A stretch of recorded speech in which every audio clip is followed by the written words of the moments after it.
今夜もまた誰かの記憶が語り始める。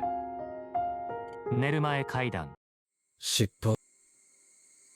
これは私の曽祖父にあたる男がその生涯を閉じる3日前にようやく祖父にだけ語ったという話です。時代は大正。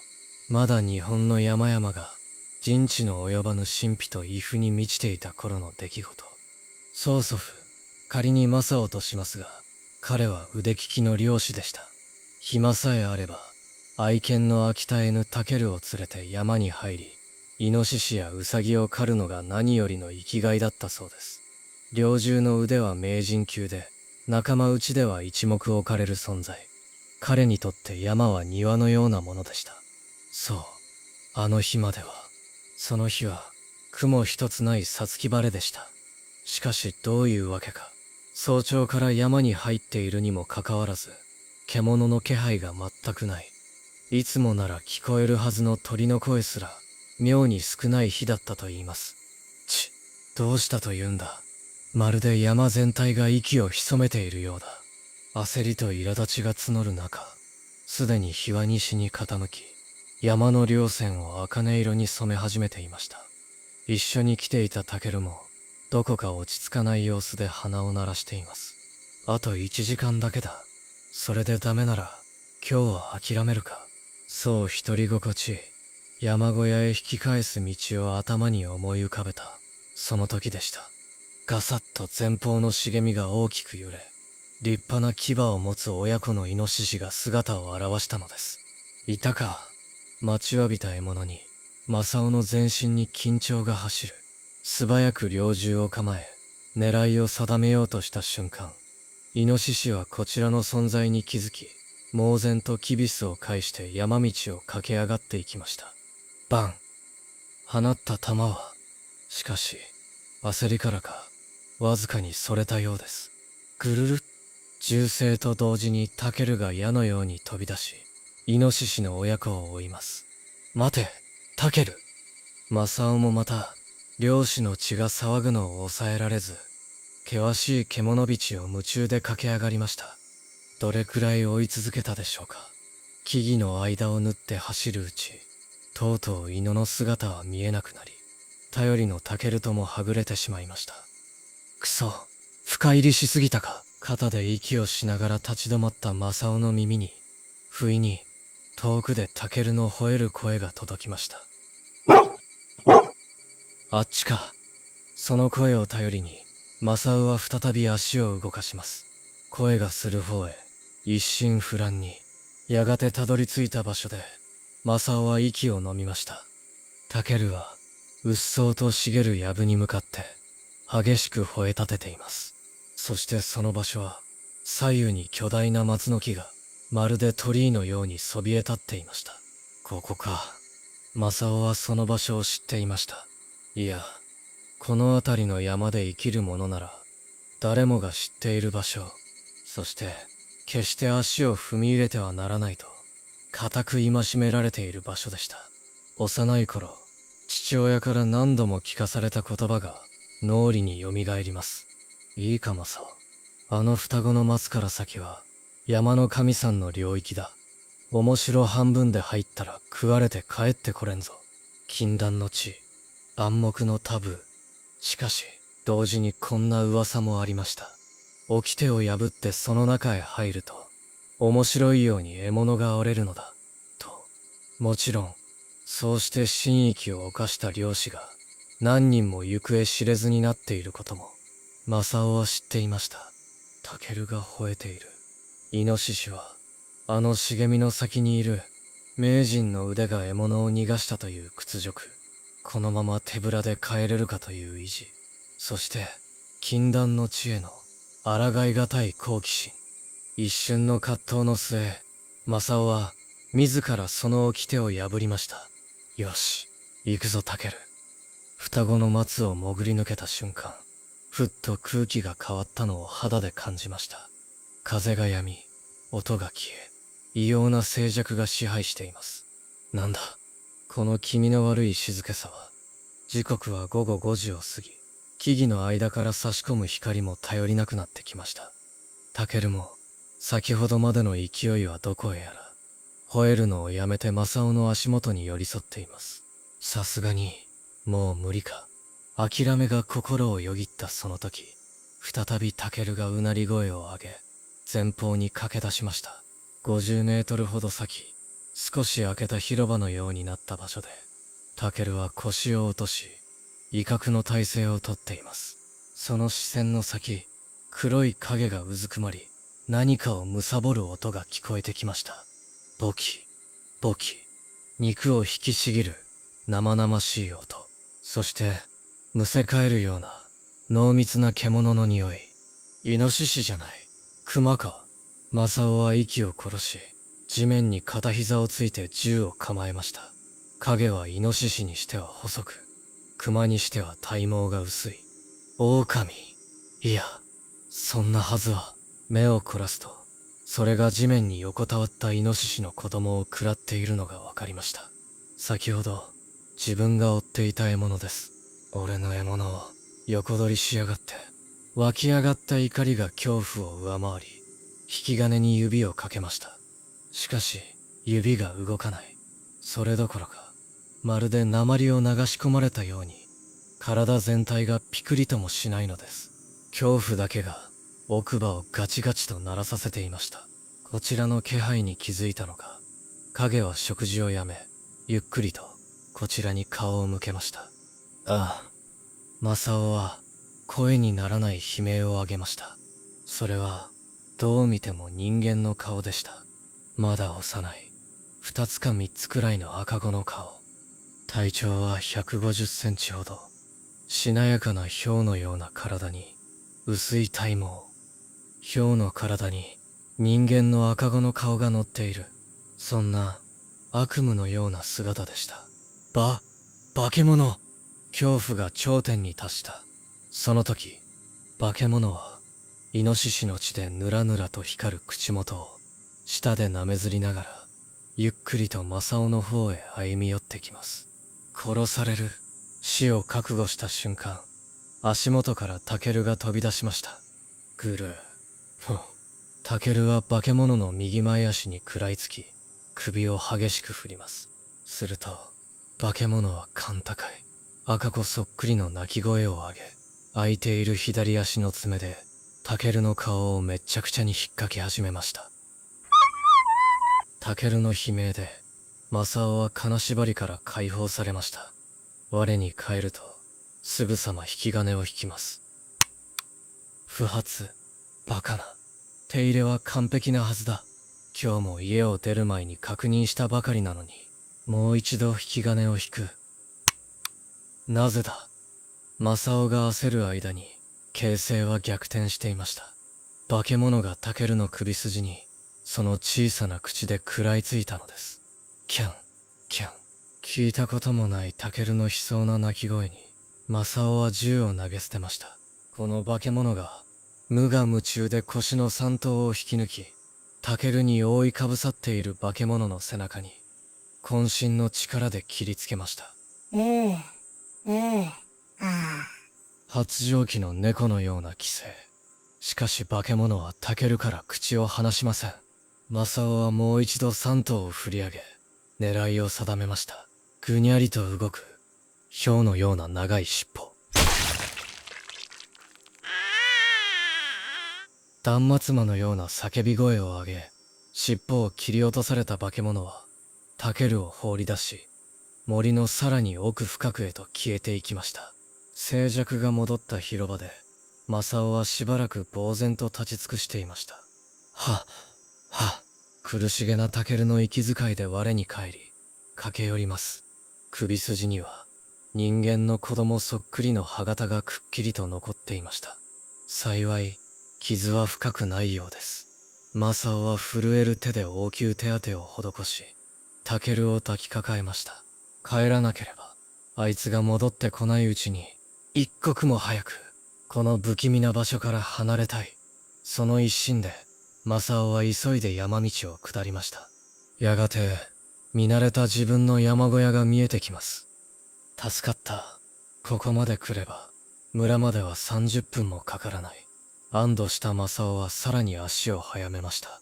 異変に気づいたのは山小屋から15分ほど下った時でした。おかしい。見覚えのある景色ばかりだ。まるで同じ道をぐるぐる回っているような嫌な感覚。この山は庭同然の自分が道に迷うはずがない。言い知れぬ不安に駆られ、さらに足を速めます。そしてさらに15分後、正雄の目の前に信じられない光景が広がっていました。そんなバカな、さっき通り過ぎたはずの山小屋でした。落ち着け。あまりの出来事に動転しているだけだ。自分に言い聞かせ、もう一度慎重に道を選んで下ります。しかし、結果は同じでした。何度やっても、どうしても山小屋に戻ってきてしまうのです。山が自分を返す気がない。そうとしか思えませんでした。タケルの息も荒く、首に巻いた布が赤黒く滲んでいます。夜の闇が、もうすぐそこまで迫っていました。正雄は、覚悟を決めました。仕方ない。今夜は、この小屋に泊まる。午後8時過ぎ、山小屋の扉を開けた途端、凄まじい疲労感と安堵感が、正雄の全身を襲いました。床に大の字になると、先ほどの化け物の姿が、まぶたの裏に焼き付いて離れません。あれは、やはり山の神さんだったのか。俺は、神さんの体を傷つけてしまったのか。考えれば考えるほど、体の震えが止まらなくなります。正雄は気を紛らわすように、小屋に置いてあった焼酎を繰りました。今夜は、眠れそうにないな。猟銃を固く抱きしめ、寝ずの番を決意しました。何かをひっかくような音で、正雄ははっと目を覚ましました。酒と疲労に負け、いつの間にか眠ってしまっていたようです。時計の針は午前1時を指していました。山小屋の屋根から聞こえてきます。タケルも目を覚まし、喉の奥で低くうなっています。まさか、あいつか。確かめる勇気などありません。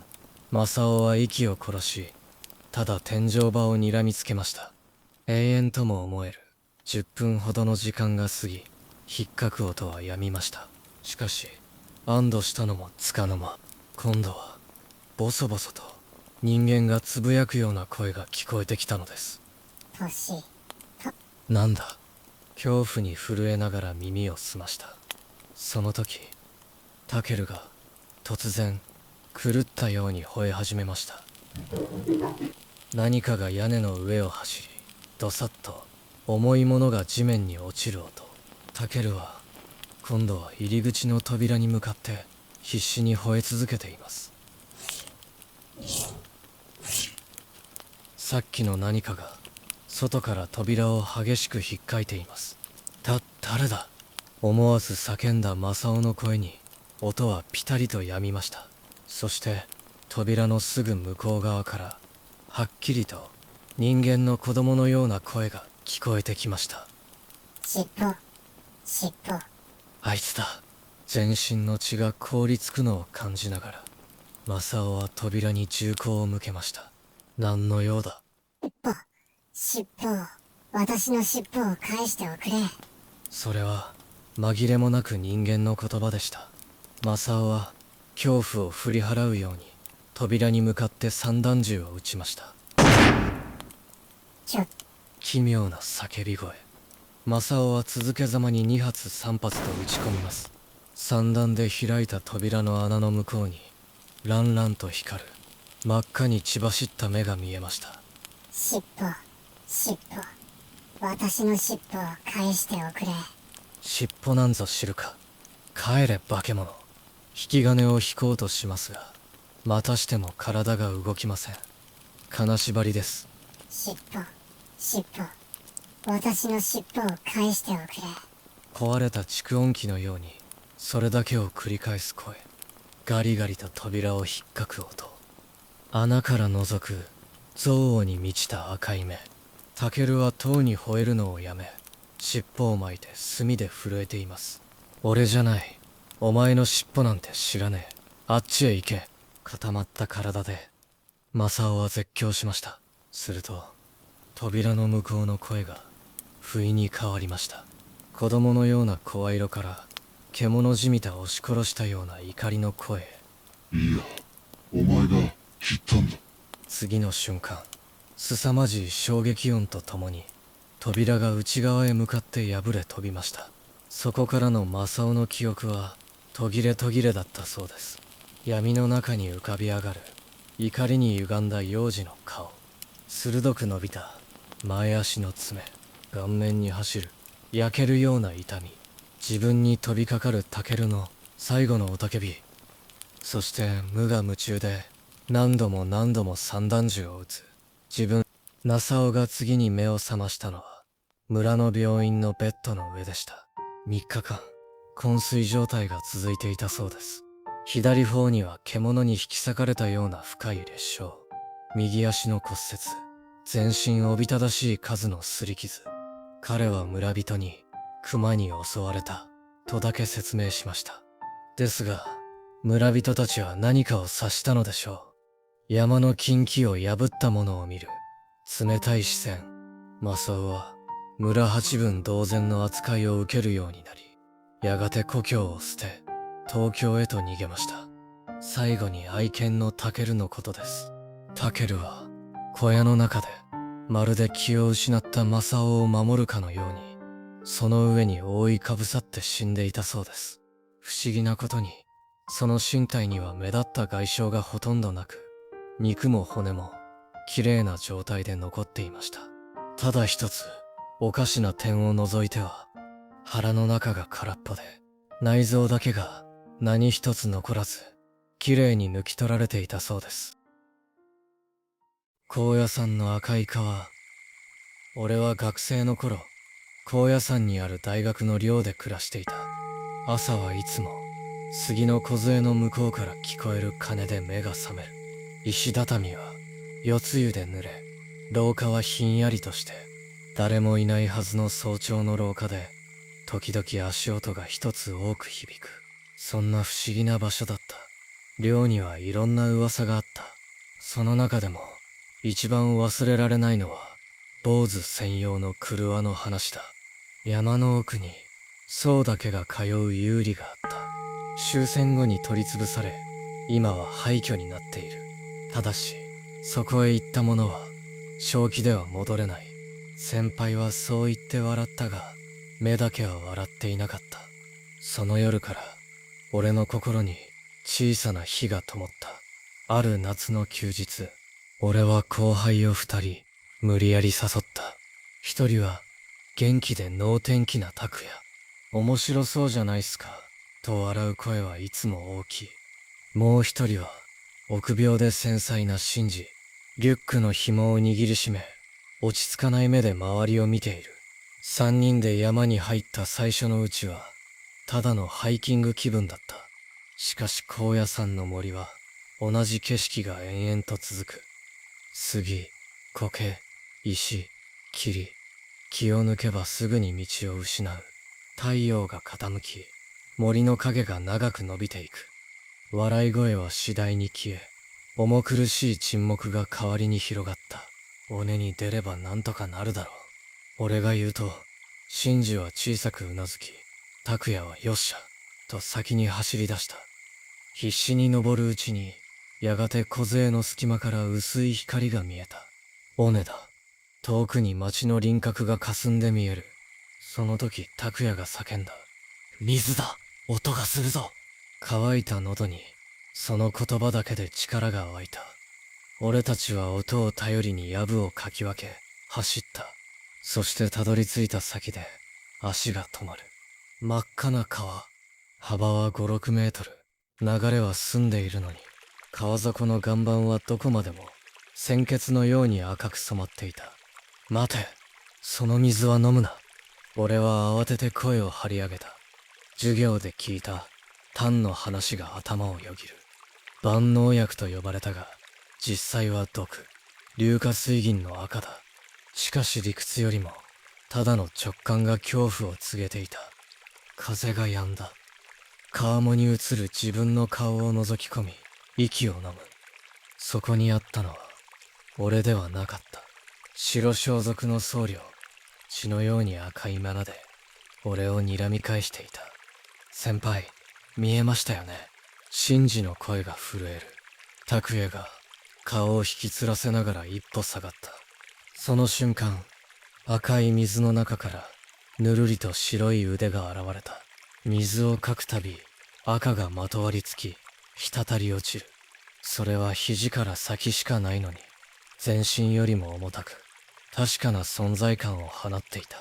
一枚の葉が川に落ち瞬く間に赤く染まって流れていった。俺たちは上流へ行くのをやめ川沿いに下った。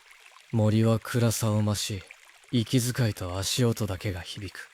時々どこからか独協の声が風に混じって聞こえた。石仏が増えている気がして数えるのをやめた。やっとたどり着いた小さな集落で一人の老人が畑を片付けていた。事情を話すと無言でうなずき軽トラに乗せてくれた。山の水はきれいに見えても触るな。老人は駅で降ろすときそれだけ言って霧の中に戻っていった。数日後、礼を言いに三人で再び訪れた。だがそこは廃村になっていた。崩れた鳥居の柱に雨でも消えない赤いシミが残っていた。シンジが小さく息を飲み、拓也が冗談を言いかけてやめた。遠くから鐘の音が一度だけ響く。風が杉を揺らし、その向こうから独協の声が確かに聞こえた。あの日の川底から湧いていた僧侶の声のように今でも思う。あれは幻だったのか、それともまだ高野山のどこかで赤い川は時を選んで流れているのか。